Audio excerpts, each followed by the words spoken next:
Are you a service-based business owner looking to increase profits to fund your lifestyle? Well, this podcast is for you. We bring you inspirational guests sharing actionable tips to solve many of the struggles you face each and every day. And now, over to your host, Paul Higgins.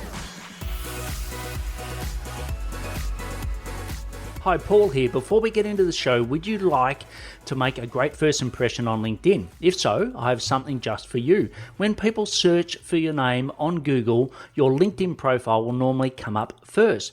Before meeting someone for the first time, how often do they view your LinkedIn profile? For many coaches and consultants I begin to work with, their profiles don't do them any justice. I've created a simple solution where you can whip your profile into shape to have your best foot forward when attracting new clients on LinkedIn. Go to blgdownload.com, so that's blgdownload.com to get your 5 killer tips today. Hello to the Build, Live, Give Solo podcast, episode number 239. If it is your first time, welcome. And if you love what you hear, please subscribe. If you're a regular, thanks for your support. Let me know a topic you would love me to cover. Just email me at paul@buildlivegive.com. Please check out past shows on your favorite platform. Just search Build, Live, Give. I dedicate this show to my mum, who on the 5th of October 2020 would have been turning 74, the same day I turn 50. So today's topic is a time to reflect. I can still remember my dad's 50th like it was yesterday. I had taken my younger brother overseas for a month and we arrived back into the Melbourne airport at around 9 p.m. just in time to join the festivities. We were picked up by Brendan and Lindy. I will talk more about Brendan later. I remember thinking about what I would like to accomplish by the time I reached 50. If only we had phones back then, I could show you what I wrote because I am notorious at taking notes. I would like to be a little self-indulgent here in this show and reflect back on the major milestones from that day to now. I promise not to bore you. It's a very interesting story.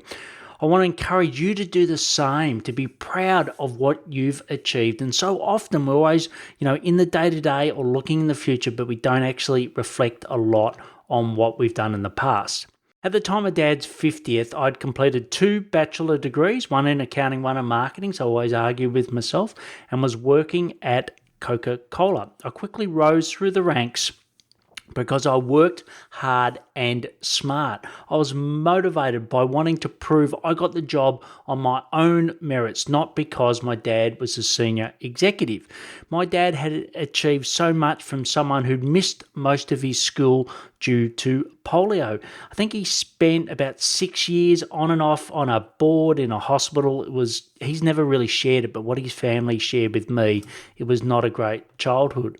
And maybe mum teaching dad and me at the kitchen table rubbed off on me. Mum teaching dad how to write business letters and mum teaching me how to do my English essays. I was so lucky to have a great base compared to Dad. I didn't want to let him down. And to be honest, I was meant to fill in at Coke until I found the right company for me. I ended up staying 18 years. In those 18 years, I went from a sales rep to a director. I was promoted every 1 to 2 years and had many wonderful mentors who helped me be who I am today. The Coca-Cola system, even though the product itself now isn't seen as such high regard as it was back then, it was an amazing business and continues to be an amazing business. Dad was a complete computer illiterate, or he was completely computer illiterate. Maybe that's a better way of saying it. And a young lady moved into the office next door and turned his presentations into a masterpiece. She had to even show him how to turn on his computer because he basically used it as just another place to store his paper. Dad and she would talk about his son, how he worked so hard and never had time for relationships. One day she looked at a picture in Dad's office and asked, "Why is Paul Higgins in your family photo?" And then the penny dropped. The troubled son was a work colleague and Joe's son. And I think the main difference is I took probably more after mum in a lot of ways, and I was so focused. I was big into technology. It was like dad and I were, chalk and cheese. And it really, wasn't that obvious to her that, I was Joe's son. In April 1999, Linda and I got married, and Dad couldn't be happier. They still stir each other up until today. 2 days before the wedding, Brendan, who I mentioned before that picked me up from the airport, a groomsman in our wedding, got in difficulty swimming. And look, I didn't save his life. He said I did. But let's just say that if there was only two of us a long way off the shore and one said they couldn't get back, and really, I brought him back because it's very hard to find a replacement groomsman with 2 days' notice.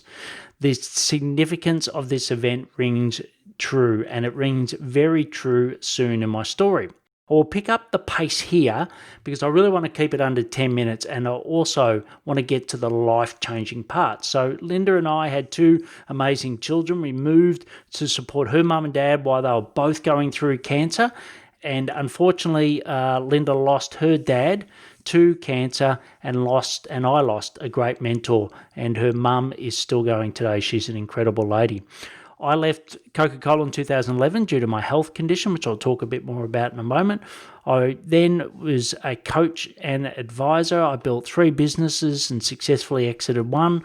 I love my sport. I love exploring the world with my children, and I built a new home in preparation for what was going to happen next.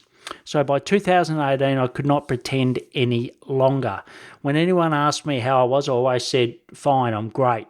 But my inherited condition called polycystic kidney disease had reduced my function to 6%. I was very ill and went about finding a living donor, because in Australia at that time it was about 6 years to find a deceased donor, or to get, you go on the waiting list, and then you'd had to be on dialysis for the waiting list, and then it was a minimum of 6 years. So we went with Linda first, and she was ruled out. I'm really glad she was, because it's very complicated when two people having a transplant can't, drive for 6 weeks. There's a whole lot of complications, and I really do, I'm just inspired by people that do it. But for Linda and I, she was ruled out because of hypertension. And then stepped in my mate of 30 years ago, the guy that had picked me up from the airport, Brendan, or Richo, to his mates and family, stepped in, and he was a perfect match. It was like we were brothers. They could not believe how good the match was. And it was so easy. Just go and remove my kidney, which was now about the size of a soccer ball, to put Brendan's in. But the removal did not go to plan, and I almost lost my life. I have the scars to prove it. I recovered on dialysis for 5 months until well enough for the transplant, because it really did knock me around. I wrote my book called Build, Live, Give during this time to give to others, and also to take my mind off what I was going through.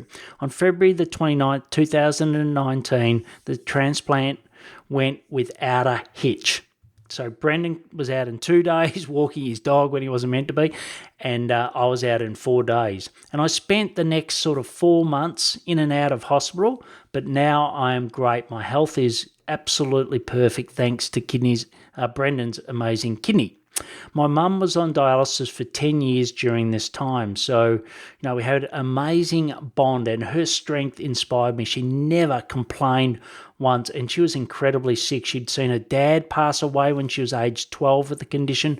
Most of her family members, including her brother, had died. It's a 50-50 at birth that you get it, and everyone in the family basically died from it.